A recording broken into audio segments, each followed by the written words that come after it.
So that was the trailer for my Roblox game.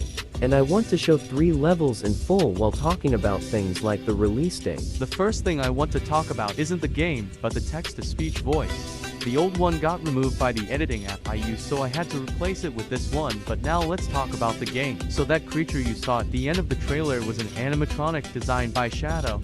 The badge art was designed by Fnac, and the game's thumbnail was designed by Mike Depp. Next thing I want to talk about what to expect. If you have been around when I hit 1,000 subscribers in January, you know I'm making this because I hit that milestone, and now it's September, so you probably have high expectations since it's been in development for 9 months. Well, actually this game was made in less than a week.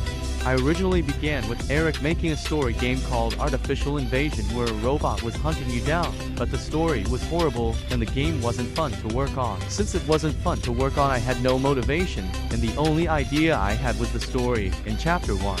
I had no clue what I wanted the rest of the game to be, so I barely worked on it and eventually moved on to another game. Then around May and June, I was working on a game called The Empty Room where you must solve puzzles to move on to the next room and make it through 10 rooms until a monster chases you, but that wasn't fun and way too hard to work on. So in July and August I was working on a game called Haunted Hunters, and it was basically a ton of chase scenes in one game, and I had all the lore planned out and I had an idea for a lot of chase scenes. But it turns out, I can't script a chase scene to save my life. I spent like 3 hours at least trying to script a chase scene, but if I had to guess, around 5 hours.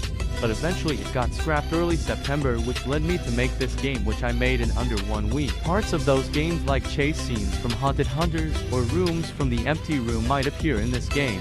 But what all this yapping was for is to say why it took so long, and to say don't expect anything big. Anyway, the last thing is the release date. It's releasing on the 21st of September. Thanks for watching, bye bye.